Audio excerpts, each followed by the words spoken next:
Hello guys, welcome back to my channel. ನಾನಿವತ್ತು ಸಖತ್ juicy ಆಗಿರೋವಂಥ ಗುಲಾಬ್ ಜಾಮೂನ ಮಾಡ್ತಾಯಿದ್ದೀನಿ.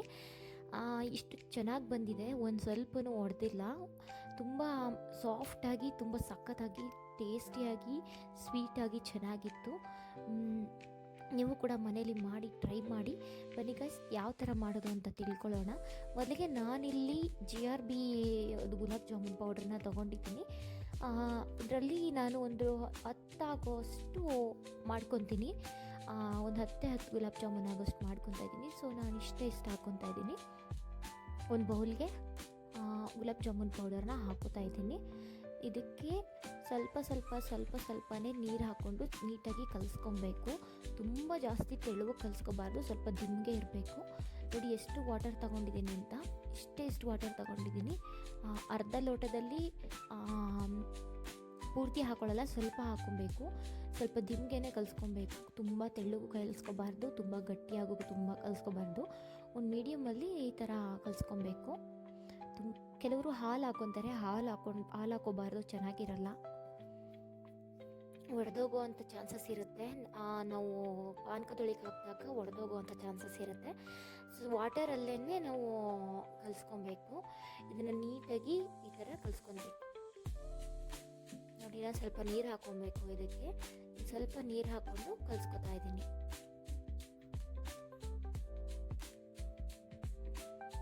ಈ ಥರ ನೀಟಾಗಿ ಕಲಿಸ್ಕೊಂಡು ಹಿಟ್ಟನ್ನು ತುಂಬ ತೆಳ್ಳಗೆ ಮಾಡ್ಕೊಬೇಡಿ. ತುಂಬ ಗಟ್ಟಿಗೂ ಕೂಡ ಮಾಡ್ಕೊಬೇಡಿ. ಅಂಗಡಿಯಲ್ಲಿ ಸಿಗೋ ಗುಲಾಬ್ ಜಾಮೂನ್ ಸಿಗುತ್ತಲ್ಲ, ಆ ಥರ ಕಲ್ ಥರ ಬಂದುಬಿಡುತ್ತೆ. ಸೊ ಸಾಫ್ಟಾಗಿ ಸ್ವಲ್ಪ ಮೀಡಿಯಮಲ್ಲಿ ಕಲಿಸ್ಕೊಡಿ.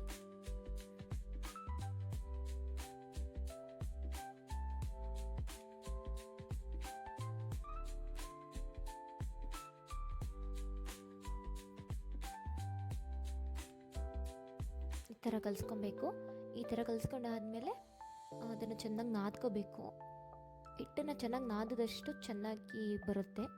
ಹಿಟ್ಟು ಚೆನ್ನಾಗಿ ನಾದ್ಕೋಬೇಕು, ಇಲ್ಲಾಂದರೆ ಒಡೆದೋಗುತ್ತೆ, ಸರಿಯಾಗಿ ಬರಲ್ಲ. ಅದರಿಂದ ಈ ಥರ ಚೆನ್ನಾಗಿ ನಾದ್ಕೋಬೇಕು ಹಿಟ್ಟನ್ನು.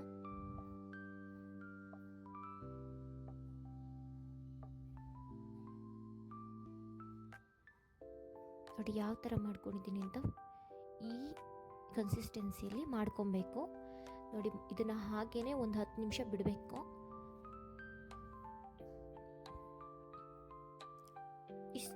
ಇಷ್ಟು ಮಾಡ್ಕೊಂಡಿದ್ದೀನಿ ಅಂದರೆ ಇದರಲ್ಲಿ ಒಂದು 10 ಆದರೂ ಬರುತ್ತೆ. ಇವಾಗ ನಾನು ಈ ಲೋಟದಲ್ಲಿ 3 ಗ್ಲಾಸಷ್ಟು ನೀರು ಹಾಕ್ಕೊತೀನಿ. ಯಾಕಂದರೆ ಜಾಸ್ತಿ ಇದು ಹಾಕಿದಾಗ ಗುಲಾಬ್ ಜಾಮೂನ್ನ ಬೇಯಿಸ್ಬಿಟ್ಟು ಹಾಕಿದಾಗ ತುಂಬ ಪಾನಕನ ಚೆನ್ನಾಗಿ ಕುಡಿಯುತ್ತೆ ಅದು ಒಳಗಡೆ. ಇದರಲ್ಲಿ ನಾನು ಈ ಲೋಟದಲ್ಲಿ 1.5 ಲೋಟದಷ್ಟು ಸಕ್ಕರೆನ ಹಾಕೋತಾ ಇದ್ದೀನಿ.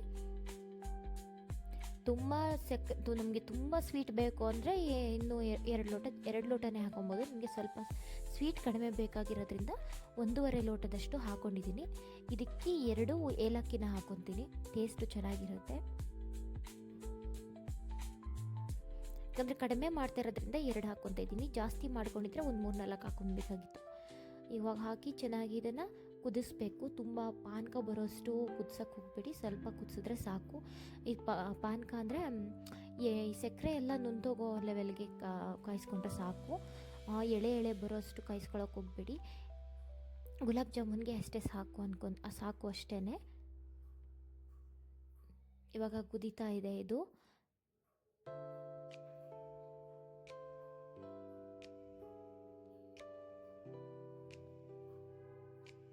ಇವಾಗ ನಾನು ಈ ಹಿಟ್ಟಲ್ಲಿ ಉಂಡೆಗಳು ಮಾಡ್ಕೊತೀನಿ. ಇವಾಗ ಇದನ್ನು ಚೆನ್ನಾಗಿ ಯಾವಾಗ್ಲೂ ಚೆನ್ನಾಗಿ ನಾದ್ಕೋಬೇಕು. ಚೆನ್ನಾಗಿ ನಾದ್ಕೊಂಡು ಉಂಡೆ ಮಾಡಿ ಈ ಇದ್ರಲ್ಲಿ ಮಾಡ್ಕೊಂಡು ಇಷ್ಟಪ್ಪ ಸೈಜಲ್ಲಿ ಮಾಡ್ಕೊತಾ ಇದ್ದೀನಿ. ಸಣ್ಣ ಮಾಡಿಕೊಂಡು ಆದಷ್ಟು ಸಣ್ಣನೇ ಮಾಡ್ಕೊಳ್ಳಿ, ದಪ್ಪ ಮಾಡ್ಕೊಳ್ಳೋಕೆ ಹೋಗಬೇಡಿ. ಯಾಕಂದರೆ ಅದು ಪಾನಕದೊಳಗೆ ಹಾಕಿದಾಗ ಇನ್ನೂ ದಪ್ಪ ಆಗಿಬಿಡುತ್ತೆ ತುಂಬ. ಸೊ ನಾನು 2-3 ದಪ್ಪ ಮಾಡಿದ್ದೀನಿ. ಮಿಕ್ಕಿದೆಲ್ಲ ತುಂಬ ಸಣ್ಣ ಮಾಡ್ಕೊಂಡಿದ್ದೀನಿ, ಯಾಕಂದರೆ ಅದು ಪಾನಕದೊಳಗೆ ಹಾಕಿದಾಗ ಊದುತ್ತೆ ಅಂತ. ಹಾಗೆಯೇ ಇಲ್ಲಿ ಬಾಣಲಿಗೆ ಆಮೇಲಿಂದ ಹಾಕೊಳ್ಳೋಣ ಅಂತ ಹೇಳಿ ಇದೆರಡನ್ನೂ ಮಾಡಿಟ್ಟು ಅಲ್ಲಿ ಸೈಡಲ್ಲಿ ಇಲ್ಲಿ ಪಾನಕ ಚೆನ್ನಾಗಿ ಕುದ್ದಿದೆ. ಈ ಪಾನಕನ ಕುದಿಸಿ ಚೆನ್ನಾಗಿ ಆರಕ್ಕಿಡಬೇಕು. ತುಂಬ ಬಿಸಿಲು ಕೂಡ ಹಾಕಬಾರ್ದು, ಮೀಡಿಯಮ್ ಇದ್ದರೆ ಸಾಕು. ತುಂಬ ಆರಿಸ್ಲೂಬೇಡಿ, ತುಂಬ ಕುದಿಸ್ಲೂಬೇಡಿ, ಬಿಸಿನೂ ಇರಬಾರ್ದು, ತುಂಬ ತಣ್ಣನೇ ಇರಬಾರ್ದು, ಮೀಡಿಯಮಲ್ಲಿ ಇರಬೇಕು. ಅದರೊಳಗಡೆಗೆ ನೀವು ಇದನ್ನು ಗುಲಾಬ್ ಜಾಮೂನ್ನ ಬೇಯಿಸ್ಕೊಳ್ತೀವಲ್ಲ ಅದನ್ನು ಡೈರೆಕ್ಟ್ ಹಾಕಬೇಕು. ಕುದಿ ಬಂದಿದೆ, ಇಷ್ಟೇ ಸಾಕು. ಜಾಸ್ತಿ ಏನು ಕುದಿಸೋ ಅವಶ್ಯಕತೆ ಇಲ್ಲ. ಸ್ವಲ್ಪ ಕುದಿಸ್ಕೊಂಡು ಸಕ್ಕರೆ ಎಲ್ಲ ನುನೆಯೋ ಲೆವೆಲ್ಗೆ ಕುದಿಸ್ಕೊಂಡ್ರೆ ಸಾಕು. ಇದು ಎಲ್ಲ ಕುದ್ದಿದೆ ನೋಡಿ, ಸಕ್ಕರೆ ಎಲ್ಲ ನುಂತಿದೆ ಚೆನ್ನಾಗಿ. ಇವಾಗ ನಾನು ಒಂದು ಬಾಣಲಿಗೆ ಎಣ್ಣೆ ಹಾಕಿ, ಆ ಎಣ್ಣೆಗೆ ಇವಾಗ ಬೇಯಿಸಿಟ್ಟಿರೋ ಈಗ ಉಂಡೆ ಮಾಡ್ಕೊಂಡಿದ್ದೀನಲ್ಲ ಅದನ್ನು ಹಾಕ್ತೀನಿ.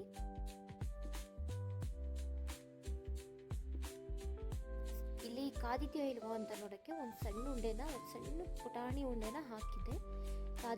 ಕಾದಿತ್ತು ಎಣ್ಣೆ. ಇವಾಗ ನಾನು ಇದರೊಳಗೆ ಗುಲಾಬ್ ಜಾಮೂನ್ ಮಾಡಿರೋ ಉಂಡೆಗಳನ್ನ ಹಾಕ್ಕೊತಾ ಇದ್ದೀನಿ. ಉಂಡೆಗಳನ್ನ ಹಾಕಿ ತುಂಬ ಹೊತ್ತು ಹಾಗೆ ಬಿಡಬೇಡಿ, ಸೋಟಾಡಿಸ್ಬೇಕು, ಇಲ್ಲಾಂದರೆ ಕೆಳಗಡೆ ಅಂಟ್ಕೊಂಡು ಅಲ್ಲೇ ಸೀದೋಗ್ಬಿಡುತ್ತೆ. ಹಾಕಿದ ತಕ್ಷಣವೇ ಸೋಟಾಡಿಸ್ಬೇಕು.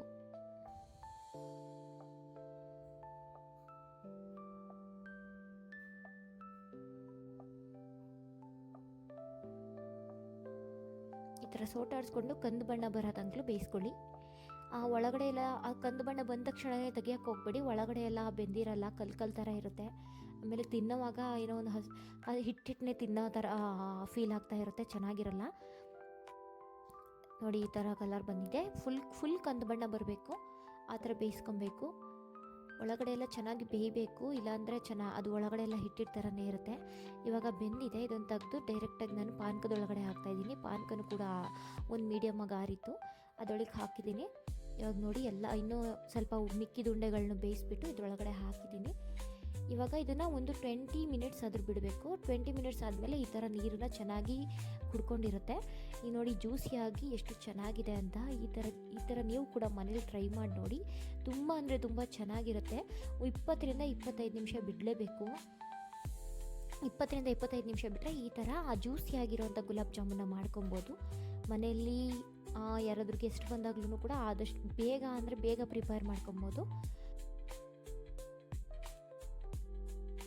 ನೀವು ಕೂಡ ಮನೆಯಲ್ಲಿ ಟ್ರೈ ಮಾಡಿ, ತುಂಬ ಅಂದರೆ ತುಂಬ ಚೆನ್ನಾಗಿ ಬರುತ್ತೆ. Thank you.